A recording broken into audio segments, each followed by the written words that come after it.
This week on The Handle. Learn about a new dawn for the Barfield Building in downtown Amarillo. Then get wired over the arrival of a statewide robotics contest. And see how a downtown street market is generating new businesses. All of this right now on Panhandle PBS as we tell the stories of the Texas Panhandle. Our businesses in Texas use a lot more power and water than they need to, and they end up spending a tremendous more amount of money that could go into hiring people and building the business. My name is Charlene Heidinger. I'm the president of the Texas PACE Authority. It's a nonprofit that administers PACE programs for 27 local governments in Texas. I like to tell people it's the greatest program nobody's ever heard of. PACE stands for Property Assessed Clean Energy. It's a financing program that was adopted by the state back in 2013 that allows municipalities and counties to adopt it locally. The Barfield was the main driver behind getting it adopted because they had an interest in taking advantage of the program. It's going to be a Marriott Autograph Collection hotel, which means it's a boutique brand of Marriott. Total project costs, and that's including the purchase of the building, the lots, the permits, everything soup to nuts, is right at $35 million. Buildings of this age were designed prior to all modern systems of convenience that we expect in a building, especially a hotel. Cable TV, satellite, the list goes on, even all the way back to air conditioning. We're not a part of this space from a design standpoint. So working with the design team and getting all those systems incorporated into the building and still being true to the building's original design and intent and architectural look is a huge challenge. The idea behind trying to find ways to help businesses overcome the really high cost of equipment that would save them a lot of money in the long run, like air conditioning or boilers or solar panels. The barriers are high cost, and the fact that this equipment takes years before it breaks even in energy savings. That's what worked for the Barfield. It covered a little over $6 million to get that one across the finish line. When this was created in 2013, we had a number of cities on the 180-day list, which meant they had less than 6 months of water and had no idea where they were going to get it. So drought was a big driver for this program, as well as energy savings. We have all these people moving to Texas. They're bringing their kids and their jobs and their companies, and everybody needs more power. So for local communities, urban and rural, this is hugely important. The least expensive water and power we can find is water and power we already have. When we did the energy survey, which is a part of the PACE program, by bringing in low energy and high efficiency systems, we were able to reduce our carbon footprint and energy utilization by 73%. We're seeing a lot of people using this program to restore these wonderful old buildings. The amount of pure mass that was used to construct the building has allowed it to withstand not being occupied for quite some time. This building was almost purely solid concrete with the infill of original clay brick tiles, both of which stood up beautifully to the semi-arid West Texas weather. It was never a question of whether or not the business model would work or if Amarillo was a strong enough market. It's really more of a question of timing. Sometimes, if I could time the market, I wouldn't have to work for a living. That was the whole point of shuttering and stepping aside in '09. You have to wait for the market to come back and lenders to be willing to consider things. And that started about 2015. My grandfather was a Depression baby. Actually, he was a teenager. And he always, used to point out how things used to be made. And I saw this building here at the center of downtown, right on Route 66 and Polk Street. When you actually walk through this building, you realize the character of it and the strength of it. MD Oliver Ackel, Melissa Dora, was really kind of the matriarch of the founding of this city. This was her crown jewel. That's exactly what she called it.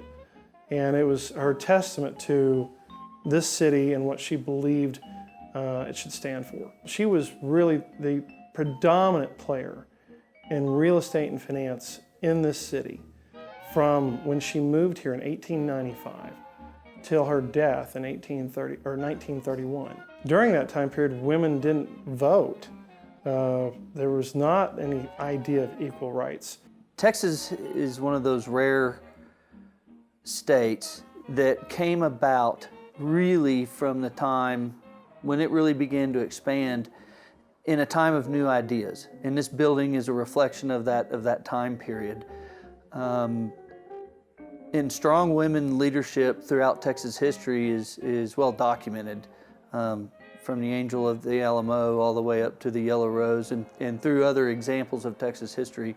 And coming from a long line of Texas families, I think it shouldn't surprise us that there was a woman who saw an opportunity to conduct herself as a businessman or person in today's terms, back in a time when it shouldn't have been allowed. But she found the opportunity here and came out west, like many of our families, I should say. The room count is 112 rooms. On the first floor, there's a 2,500 square foot lobby. Seating in the restaurant for 90, and then another 20 in the bourbon bar. And then in the basement, there will be a speakeasy, just like there was in 1926. Or even go back to this same name, which is Paramount Recreation Club. It'll seat about 70 in there. And then there's also a meeting room in the basement, seats about another 20, private meeting room, which is really cool because it's actually there in the speakeasy, but you have to come through a bookcase to get to it. And then on the first floor, we have a 1,500 square foot banquet space for wedding receptions and business meetings and things. That's an addition to the property there to the south side. One of the challenges with this program is it sounds too good to be true, and it's hard for people to get their arms around how it really works. So to have a first project kind of opens the door to many others. It's going to be probably for Amarillo, as she wanted it to be in 1926, the crown jewel of the city.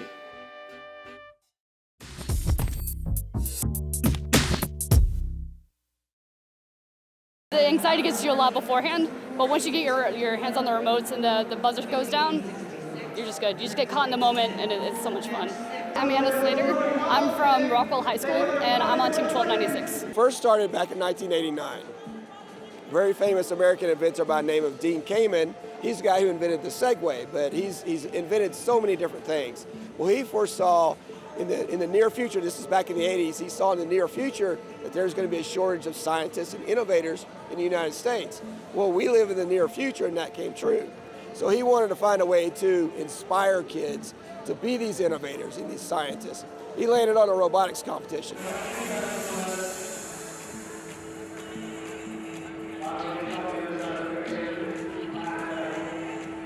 We've been competing at ACAL in this is our 7th year. And we've been to some great venues. We've been to some other venues that weren't so great. And we got to thinking, why not have this in Amarillo? We could not ever pull this off without so much other support. It's just been a citywide effort. There's well over 500,000 students worldwide that participate in FIRST. We're in 86 different countries. And thousands and thousands of volunteers are involved in FIRST. In Texas, last year we served about 33,000 students. This year we're estimating about 40,000 students. And first, it got me into the STEM. It just like threw me into the pool, and I've been swimming ever since. My name's Xavier Frescas from Hangar 84 Robotics, Team 7271, and I'm part of the business team. So what I would do is I would go around and make sure we have our hotels ready and make sure all our business affairs is fine and go get sponsors out for our team. It's grown to be much more than just robots. We give away awards for how they interact with the community, their business plans, their marketing plans. So we're teaching these kids how to be business people and innovators at the same time. We built a robot for 6 weeks, and we try to gain the game objective and have fun with other people, learn real life experiences such as how to solve problems that are realistic in an environment which is safe. I'm Sina Arya, and I'm the president of the robotics team. We have a driver, we have a coach, which is the main in-game strategist. So they say whenever you're in the field, like, hey, you should probably rotate, or like tell their other teams what to do. We have a human player, which places the game pieces, and we have a technician who fixes any problems such as like codes, electronics, and has to pick up the robot and bring it back. Well, I'm an operator. That means I control all the different mechanisms. I'm also the head programmer, so I work with integration. I help teach the younger kids. We just try to build up our legacy to make sure we have a strong team in the future. My personal career, I want to be an optometrist, but I love experiencing new things. That's why I came to join robotics, or first, because there's a lot of math involved and a lot of science, and it's just interesting to me and fun. We look at the future workforce and the needs in the companies that we work with and our corporate sponsors, the need for STEM workers. Even manufacturing is getting so more advanced that they're needing those advanced kids with those skill sets that can come out and work for them. The workforce angle of this is that we don't have enough kids at an earlier age understanding the jobs that we have available in STEM, whether it be a computer programmer, an engineer, a scientist out at Pantex. We really have got to get them focused. Before, I had no idea what I wanted to do for a living, or I had any idea what I wanted to do for college. Once I got into here, I found my people, I found just so many experiences that I wouldn't be able to find anywhere else. Like now I'm going into software engineering, I'm in cybersecurity. This has just been amazing for me. I want to be a computer hardware engineer myself and possibly a business owner. I definitely learn a lot about electronics, cable management, how electronics work, how to also incorporate mechanical abilities into that, such as building like the chassis and all that. I also learned a little bit of programming. I learned how to organize a team as well. Amarillo has really embraced FIRST, and we're super excited about it. We've met with the school district here, and they're super excited about including FIRST in all their classrooms and all their campuses in the future years. And so that's really going to make a big difference for this city. It's really changed the landscape of several cities in Texas already. Like down in the valley, we're generating so many more first generation of college students, and we're excited that we can do that. We now have locked it in for 3 years, and we heard from FIRST nationally, and they said you have now a regional competition there in Amarillo for FIRST Lego League, and these would be roughly 10 years old to about 14 years old, somewhere in there. So because of this event, now not only are we going to be able to host it for 3 more years, we actually are going to be able to host the younger age competition, which will only feed our programs in Amarillo ISD and the region, because this extends beyond Amarillo ISD. What I see when I look at our kids, I see all of the hard work that goes in behind it, not just on the competition field, but I see them when they're during build season, 6 weeks, I see them up there from 4 to 7 every night on their own. They're not getting a grade for this, they're not getting any homework, the homework is assigned by them. During the last 2 days of it, we're up there really till 11 o'clock at night trying to finish out the robot. Then what I see are their minds working. I see when something doesn't work right in the competition, they're figuring out, okay, we need to fix that right away. I see that the future's bright. You put so much thought and perspective into it, just trying to make sure everything is perfect, and then as soon as you enable it, you get the buttons to work. It's so satisfying. That's the best part, honestly.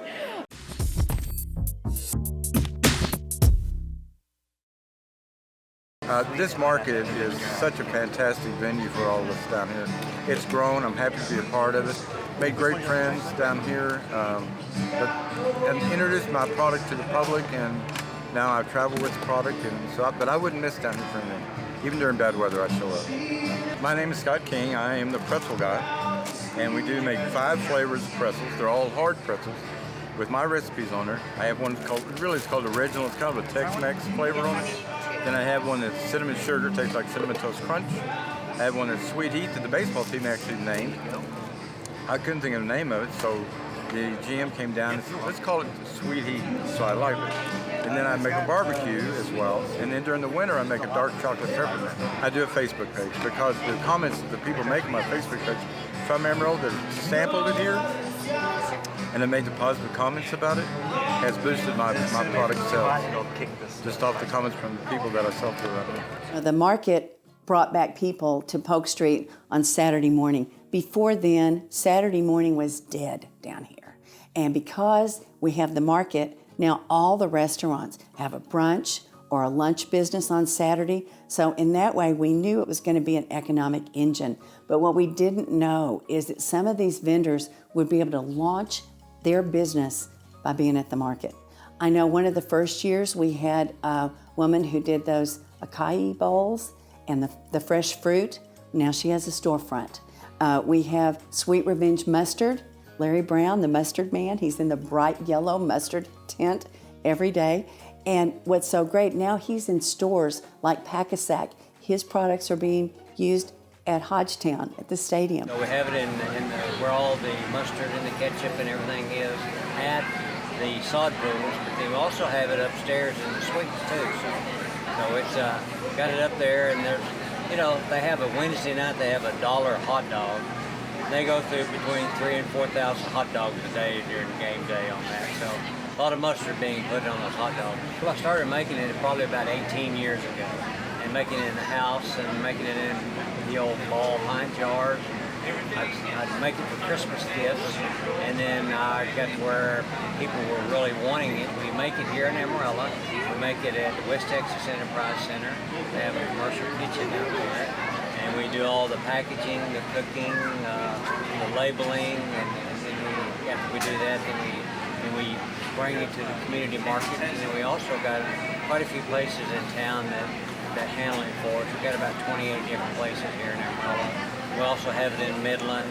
We got it in Childress. We got it in Bushland. This is our third year here at the market, and it seems to be getting better and better every year. Beth Digg does a fantastic job of getting everything going. About 4 years ago, a group of young people went to then city manager Terry Childers and said that they wanted to start a community market for Amarillo.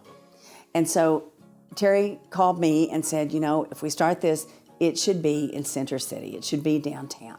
So I went to a meeting with the founders, who were Lindsay Venozzi, Tim Ingalls, and Carly Dumanel, city manager Childers, and me. This was in May, and I really thought I was writing a business plan for the next fiscal year, which would start October 1. Well, I wrote the business plan, gave it to city manager, and he said, when can you start? And it seems to grow every week.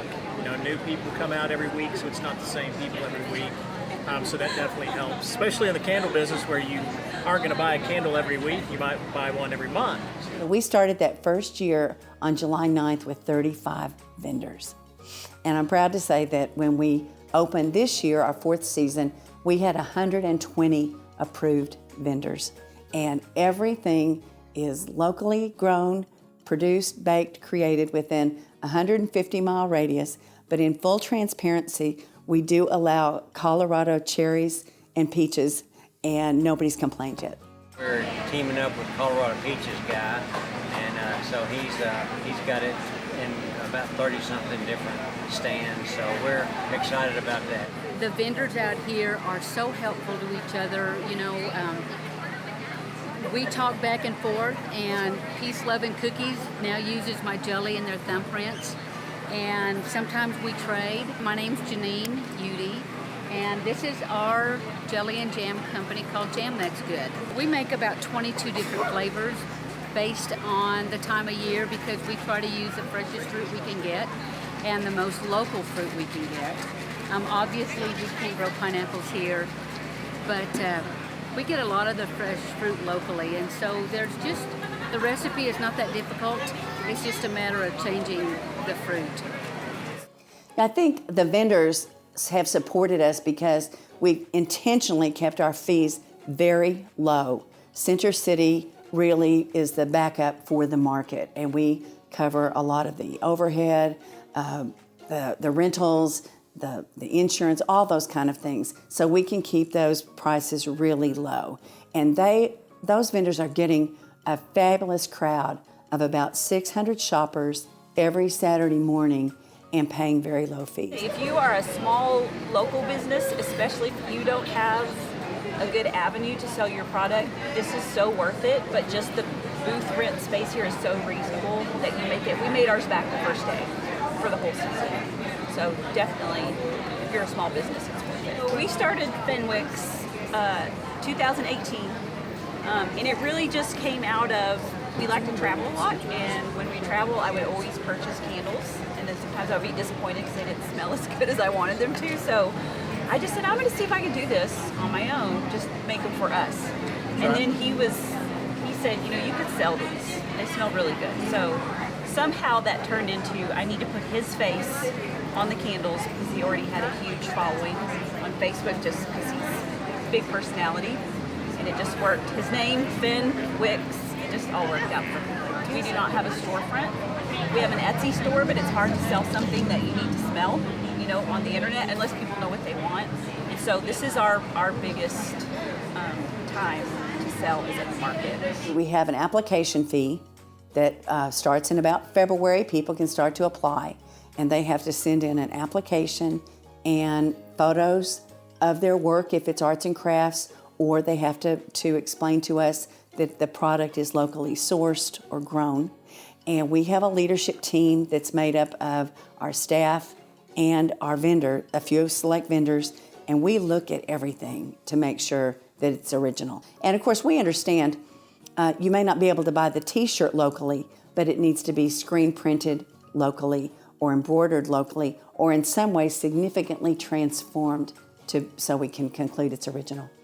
I strongly encourage anybody that thinks they may have found a niche and something that they can do to come out here and sell it. Come out here and try. Come out here and buy from each other. We do a lot of trading and buying, and so it's a great experience. And if you have that marketing bug in you, come try. Every one of our markets, we have live music, local musicians. We have either yoga or Zumba. Every week, we try to have a fitness activity here on the beautiful lawn. We've had knitting circles. The library has done reading circles. We just try to do anything to get people involved. I think the allure is that it's a laid-back atmosphere on a Saturday morning, and you can just wander in and out, and most people end up spending money.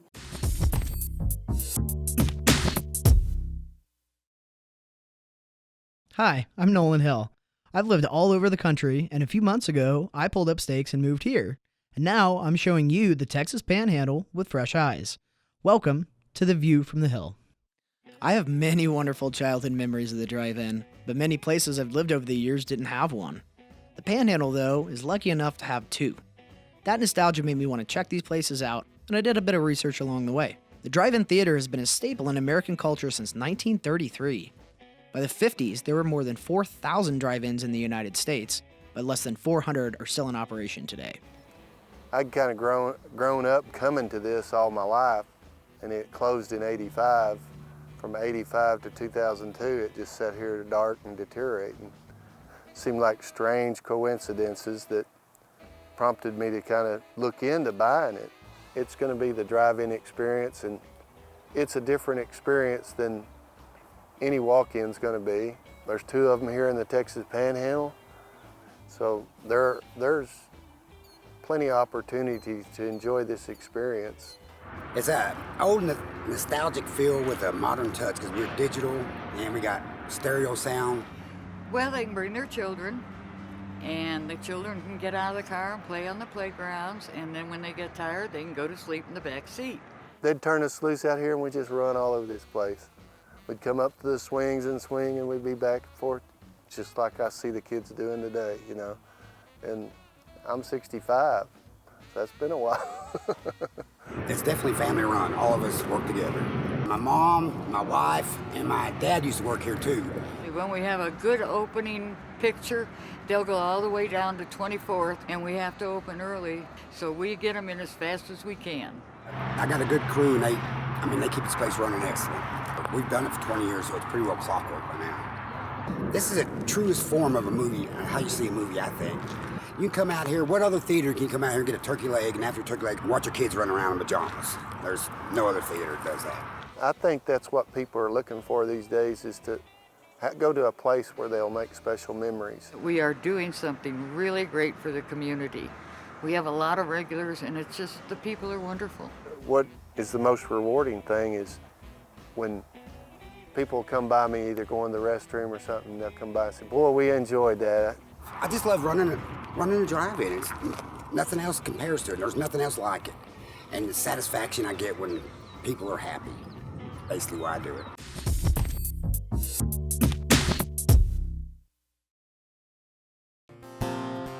Sometimes you're with us, sometimes you're not. It doesn't matter where you are. Wherever it is, it's a joyful place. Tell by the smile on your face. Would that I could shield you both from the world and the struggles yet to come.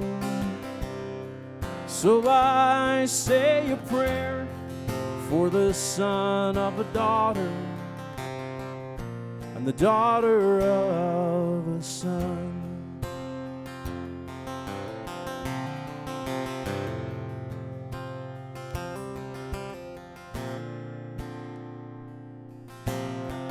Light in your eyes, bright as a beacon, but there's no tools to control. Your heart is pure, your spirit free. Wish we could see what you see.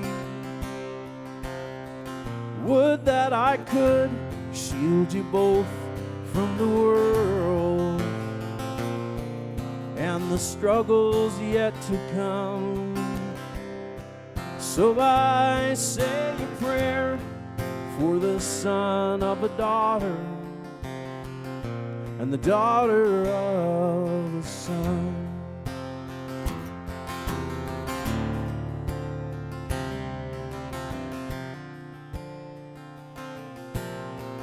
Would that I could shield you both from the world